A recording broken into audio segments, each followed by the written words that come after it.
আসসালামু আলাইকুম। তো আজকে এই সেশনটা হলো আমাদের সমার্থক শব্দ নিয়ে। তো রাত্রির সমার্থক শব্দ, বায়ুর সমার্থক শব্দ, বিদ্যুতের সমার্থক শব্দ, চন্দ্রের সমার্থক শব্দ, এগুলো আমরা শেখার চেষ্টা করব। তো রাত্রির সমার্থক শব্দগুলো রজনী, যামিনী, নিশাতিনী, শর্বরী, বিভাবরী, ত্রিঝমা, নিশা, শিশি, তমসা, ঘনদা, অমানিশা ইত্যাদি।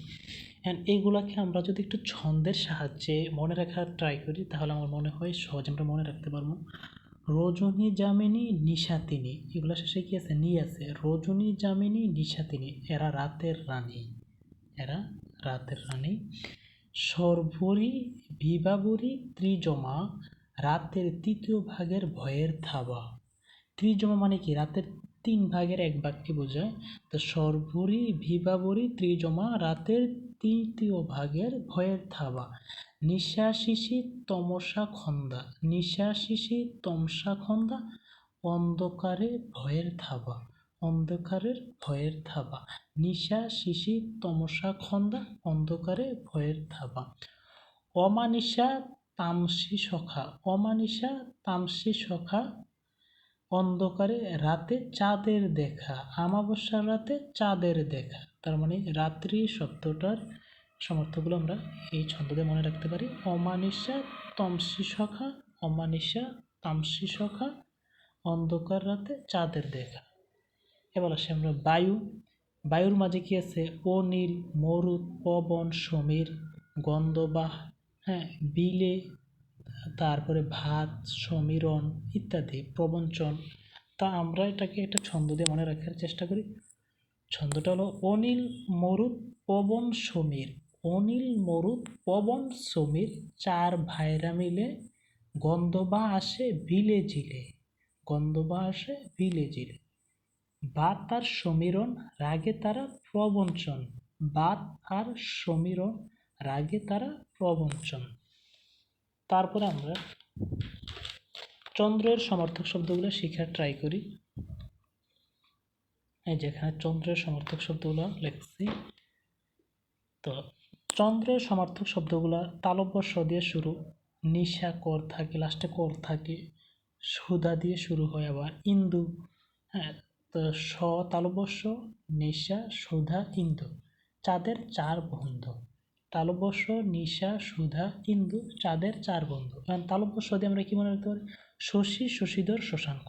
তালব্য স দিয়ে গেছে শশী, শশীধর, শশী, শশধর, শশাঙ্ক, শশী, শশধর, শশাঙ্ক। নিশা দিয়া নিশাকর, নিশাপতি, রজনীকান্ত, নিশাকর, নিশাপতি, রজনীকান্ত, হিমাকর। আর সুধা দিয়া সুধাকর, নিশা দিয়া নিশাকর, সুধাকর, তারপরে কি? হিমাকর, নিশাপতি, রজনীকান্ত, হিমাংশু, শীতাংশু, হিমাংশু, শীতাংশু। আর ইন্দু, ইন্দু, বিদু, এরা বন্ধু, ইন্দু, বিদু, এরা বন্ধু। তারপরে সুমা, রাকেশ, মনে হয় হরিণের দাগ, মনে হয় হরিণের দাগ। সুমা দিয়ে আমরা মনে রাখবো সোম, সুমা দিয়ে কি? সোম। রাকেশ, এটাও চন্দ্রের একটা সমর্থক। হরিণের দাগ মানে মৃগাঙ্ক, মৃগাঙ্ক শব্দটার অর্থ হলো হরিণের দাগ। ওকে।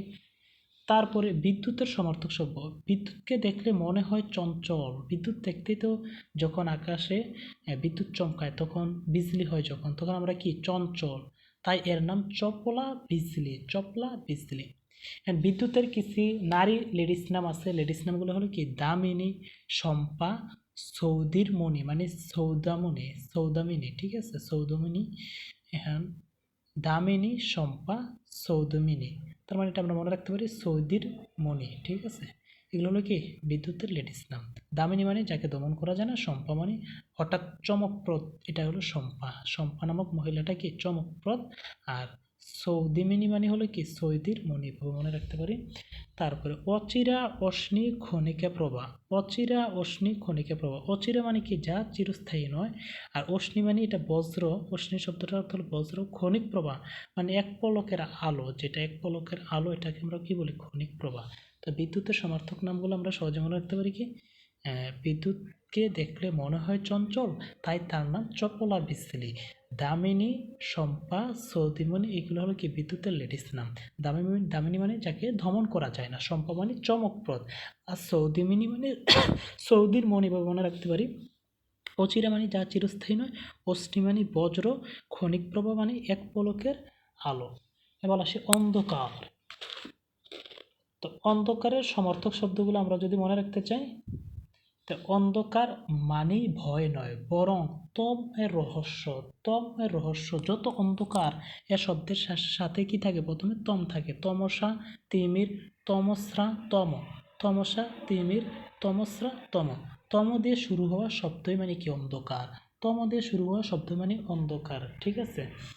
তারপরে আধার, আন্ধার, এই দুইটা আমাদের পরিচিত শব্দ।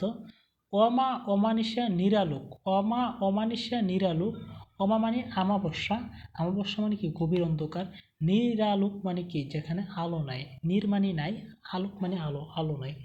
তারপর রবি ঠাকুরের ছন্দমতো যদি আমরা বলি, ঘোর তমসা, চারদিকে তিমির, ঘন আধার নামে থাকে না শুধু স্থির। যখন অন্ধকার তখন সব কিছু হয়ে যায় কি শুধু স্থির থাকে, শুধু স্থির। তা আবার আমরা বলি ঘোর তমসা, তমসা মানে অন্ধকারের, আন্ধারের সমর্থক শব্দ। চারদিকে তিমির, তিমির মানে অন্ধকার। ঘন আধার, আধার মানে অন্ধকার, ঘন আধার নামে থাকে শুধু স্থির।